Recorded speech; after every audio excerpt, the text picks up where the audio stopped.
Mengapa hukum rokok ada yang bilang makruh, ada yang bilang haram? Mana yang benar?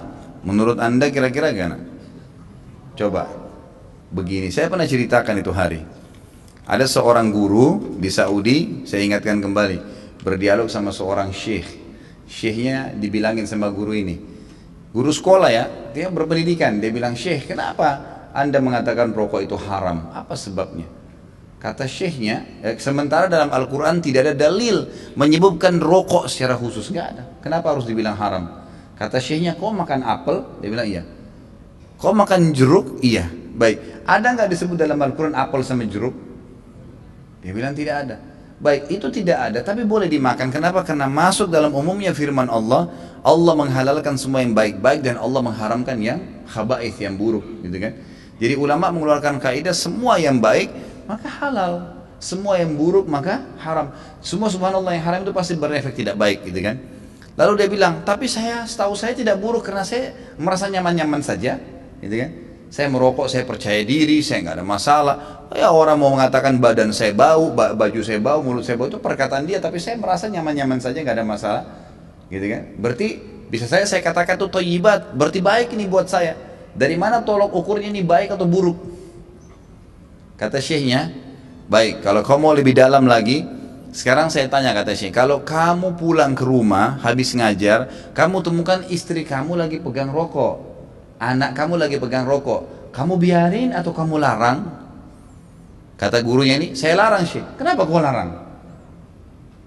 Dia bilang karena itu tidak baik. Nah, ini masuk dalam jawaban kamu sendiri. Kalau baik kamu biarin mereka merokok, beliin kalau perlu, sama-sama rokok ngepul di situ, gitu kan. Tapi enggak ternyata, gitu kan. Jadi lebih baik ditinggalkan, gitu. Jadi jangan berdalih, kalau salah dan tetap dilakukan, akuin kesalahan. Itu poin penting. Ini enggak, sudah salah membela, ini masalah ini. Enggak boleh, jadi terus menerus. Kadang-kadang subhanallah ada orang juga supaya dia tetap dalam mempertahankan kesalahannya, mencari orang yang lebih buruk, gitu kan. Ada pernah orang bilang sama saya, Ustadz saya baik Ustadz, ya, sholat saya masih jaga sholat maghrib, teman saya ada tidak sholat sama sekali. Jadi patokannya yang lebih buruk, supaya yang dia tinggalin 4 waktu sholat itu mending, nggak apa-apa gitu. Bukannya dilihat orang yang sholat lebih banyak, ini nggak boleh sebenarnya, gitu kan? Allahu alam. Jadi kalau kita lihat, kalau dikatakan memang kategori ulama di Indonesia, kalau di Timur Tengah saya nggak pernah temukan ada ulama menghalalkan rokok. Di Indonesia ini karena kiai kita terlalu murah gelarnya, ayahnya kiai, anaknya jadi kiai, bisa ceramah berapa kali atau pulang haji jadi kiai juga, ini luar biasa ini. Saya mohon maaf, bukan menyombongkan diri sama sekali. Saya subhanallah berapa kali ketemu dengan orang-orang kiai. Kiai ini, saya kalau ketemu, subhanallah seperti kalau antum ahli listrik misalnya, kemudian ada orang datang ngobrol masalah listrik, dia nggak ngerti. Misalnya ini listrik ini harus dipasang begini, jaringannya begini, terus dia bilang enggak harus begini, tapi dia salah jelas. Antum pastikan teorinya benar, salah ini orang. Kita akan bilang kok ngawur ini orang ngomong. Subhanallah, di kalangan dakwah ceramah penceramah pun begitu. Saya heran dari mana gelar-gelar kiai bisa didapatin nih gitu. Baca ayatnya salah, hadisnya dikarang-karang, banyak sekali sudah kesalahan. Cerita dongengnya sudah tidak masuk di akal. Orang yang mati bisa hidup kembali lah, ini dari langit lah, ini macam-macam. Yang tidak masuk di akal, ini dari mana orang ini nih gitu. Ya, dari mana asal muasalnya bisa lah muncul gitu.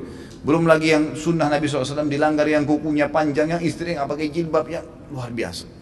Makanya kata ulama, kalau kau mau melihat seorang alim, kau akan temukan kealiman itu pada diri dan keluarganya. Emang ada ciri di situ, istrinya, anaknya, memang ada ciri kealiman di situ. Ada ilmu, alim kan itu maksud dari ilmu ya. Ada pengetahuan agama pada diri mereka. Kalau enggak gitu.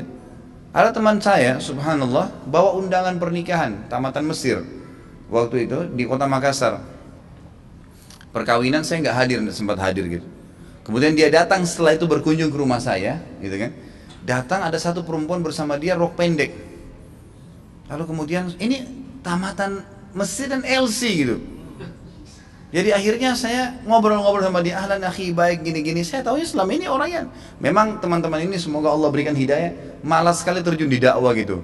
Jadi mereka pulang, mereka sibuk dengan bisnis, tapi dakwah dilupain. Akhirnya tidak terbentuklah pribadi untuk berdakwah, intinya begitu. Terus saya bilang, mana harim antum? Harim itu istri ya. Oh ini dia dengan malu nunjuk nih di sebelah gitu. "Hah, istri antum ini, Masya Allah." Semoga Allah kasih hidayah ya.